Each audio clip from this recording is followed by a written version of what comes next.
نبی پاک صلی اللہ تعالی وسلم فرماتے ایک شخص تھا بنی اسرائیل میں، بڑا مالدار تھا، تو پھر اس پہ غربت آ گئی۔ جب غربت آئی تو رو پڑا، کہنے لگا اے اللہ میں غریب ہو گیا ہوں، میری مدد فرما، میں نے بڑی نافرمانی کی ہے تیری۔ مالدار جب تھا تو بڑی موت، یا اللہ میں نے بڑی اب نہیں کروں گا، مجھے اس غربت سے نکال۔ تو اللہ نے فرشتوں سے کہا کہ دے دو جو مانگتا ہے۔ فرشتے کہنے لگے یا اللہ یہ توبہ کر کے نہیں آیا، ڈر کے نہیں آیا، یہ تو الجھ گیا تب آیا ہے۔ یہ تجھ سے ڈر کے ہوتا ہے نا ایسے کہ لوگ اللہ سے نہیں ڈرتے جتنا غربتوں سے معاذ اللہ ڈرتے، یا اللہ یہ تو وہ الجھ گیا تب آیا۔ تو اللہ نے فرمایا پتہ مجھے بھی ہے لیکن آ تو گیا ہے، چلو دے دو۔ تو کہا یا اللہ اگر دے دیا تو دوبارہ نہیں آئے گا۔ فرمایا اس کا بھی مجھے پتا ہے، تم دے دو۔ اسے دے دیا۔ جب دولت مل گئی نا تو کہنے لگا وہ تو میں نے اس طریقہ سے ہی استعمال کیا اس لیے کامیاب ہو گیا۔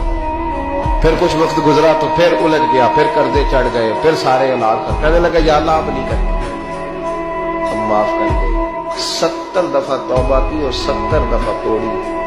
حبیب کریم فرماتے ایک دن بستر پہ تھا، آسانی تھی، 70 دفعہ فرشتوں نے کہا یا اللہ یہ جھوٹا ہے، جھوٹ بولتا ہے، یہ تو غربت ہے، یہ تو تیری بارگاہ میں آیا ورنہ کبھی نہ آتا، بیمار ہوا ہے تو آیا، اس کا تو بچہ بیمار ہوا ہے تو آیا ورنہ کبھی نہ آتا۔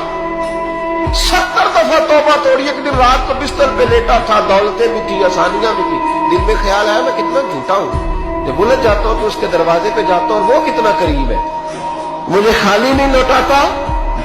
تڑپ اٹھا، آنسو نکل گئے، اٹھ کے مصلے پہ کھڑا ہوا تو رب کریم نے فرشتوں سے فرمایا کھول کے دیکھو دروازے، آج یہ غربت کی وجہ سے نہیں آیا، آج میرا بن کے آیا ہے۔ تو یا اللہ پہلے تو دولت دیتا تھا، آج کیا دے گا؟ تو معبود فرماتے اللہ فرماتے ہم نے اسے بغیر حساب کتاب جنت عطا کرو۔